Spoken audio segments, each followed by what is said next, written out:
This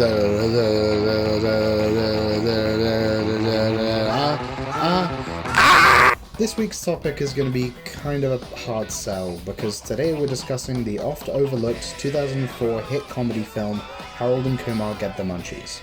Yeah, I know, admiring the graceful ingenuity of Little Shop of Horrors to a confident justification of the shitting contest that saved Neil Patrick Harris's career.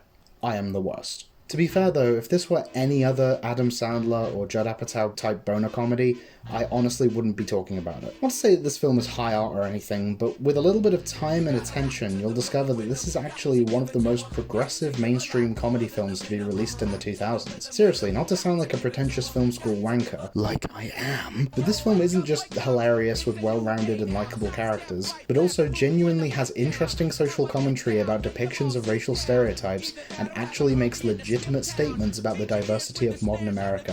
Seriously. And that is exactly why I'm making this video, because I have heard way too many people pass this film off as exactly like any other low-effort stoner comedy when that is clearly not true. And it will be my pleasure to explain to you why this film, as imperfect as it is worthy of your love. Now, before I get into the actual movie though, I need to talk about the DVD for a second, because obviously there's no Blu-ray. It's probably the most horribly dated thing I have ever seen in my life, and I own a DVD copy of Saw with a Blockbuster sticker on it. To be fair though, the front of the box is pretty standard for this type of thing. It's not that terrible to be honest, but the back of the box has two of the absolute worst Photoshop jobs I have ever seen for characters that don't even appear like this in the film. Girl, have you ever seen a neck that long? And then before the main event, we have two trailers for movies I assume came out the same year. The first one is called The Prince and Me, which contains approximately 7 reverse cymbal sound effects.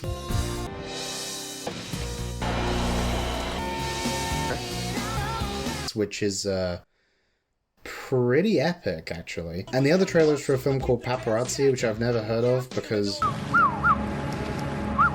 Okay, now that that's out of the way, we can talk about Harold and Kumar. So this film started out as the brainchild of writing partners John Hurwitz and Hayden Schlossberg, and was supposedly written with two clear goals in mind: to create a love letter to the 90s gross-out comedies they grew up with, and write a comedy featuring a diverse cast of characters as the central focus.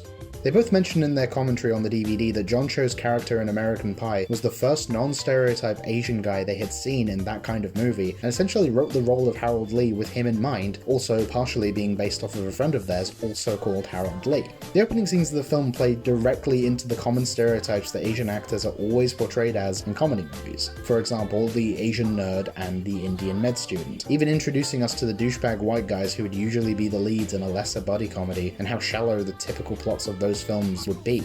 From there, the film wastes no time getting right into it being, at its core, very simple.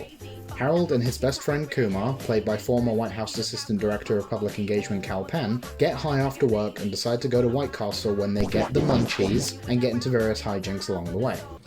Now, I don't have much to say about the opening scenes of this film. It establishes the main characters and basic plot very effectively, so there's nothing much to comment on. Harold is stuck doing work for his douchey colleagues, whilst Kumar deals with his overbearing dad forcing him to attend med school interviews when he'd rather be doing other things. Very simple, but still manages to make the funny, which I obviously won't spoil. I did learn an interesting tidbit about Asian superstitions from John Cho's commentary in the scene where we first meet Harold's love interest, Maria, played by Paula Gossett. They live on the 4th floor, which in Asian cultures, no one lives on the 4th floor.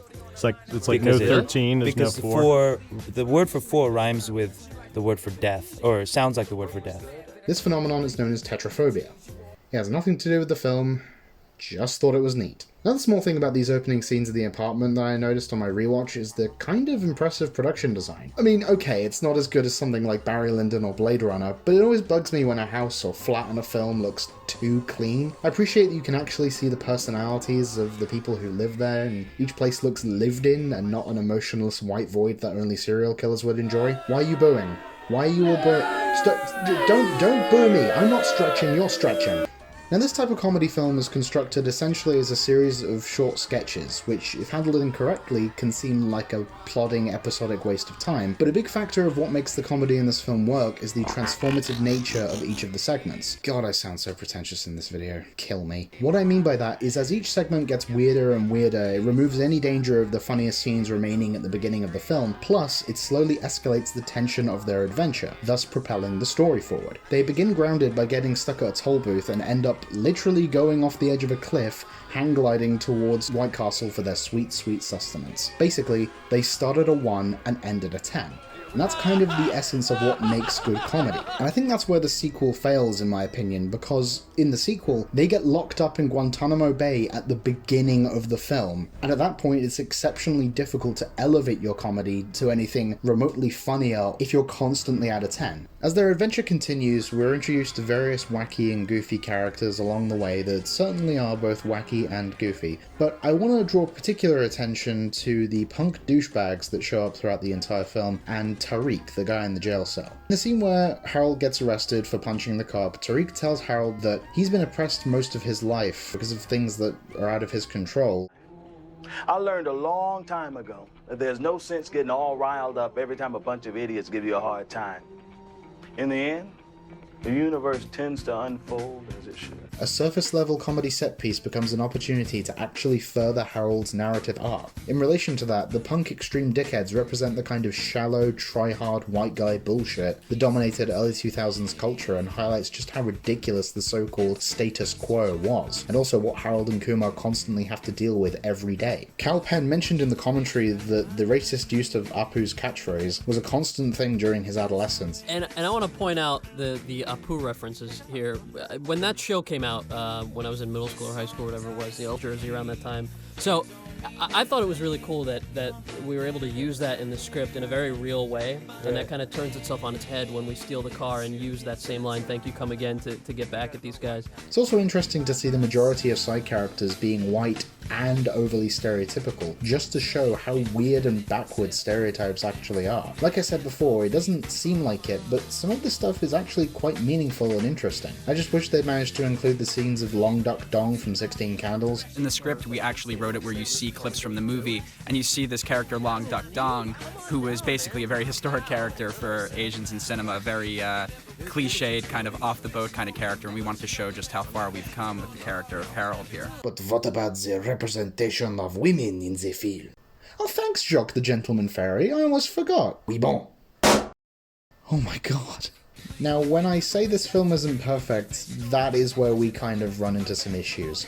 The women in this film aren't the most present in the narrative and aren't all that important besides their relation to men they're attracted to. There is some purpose to that, I suppose. However, most of the women do spend their time topless or thirsty for that dick. But you have to admit, the gender politics in this film are at least far more nuanced than they are in the Transformers movies, and I'm not going to ignore the issues that come up in this film because we have come a long way in terms of equal representation, and I am happy about that. But this film was made 16 years ago, and we weren't as enlightened back then as we are now, so... Oh look, it's the next segment of the video. Let's move on, please, come on, let's move on. At the end of the film, Kumar gives a rousing speech to Harold that solidifies my annoying interpretation. He talks about how his parents traveled to America, fleeing from war and hunger.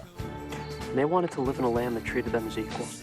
This journey of theirs is the foundation of what made their wonderful lives possible, and it shows that the passion for what you want, be it the confidence to get the girl, the determination to follow your dreams, or even just to sink your teeth into delicious slaughtered meat. This night is about the American dream. Harold and Kumar are America, and America is White Castle.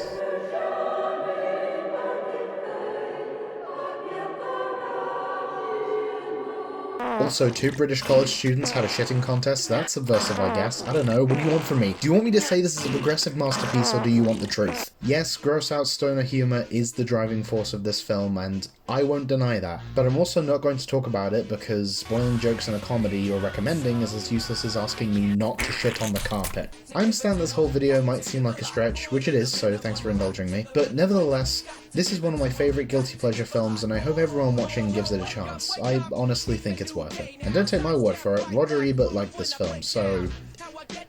Well, nobody's perfect. And in honor of their journey, I did something I've wanted to do for a very, very long time. After finally tasting the forbidden fruit of American prosperity, finally finding what Harold and Kumar craved so much and risked their lives to get, I can safely say that it wasn't fucking worth it. 1 out of 10, this movie sucks, fuck you.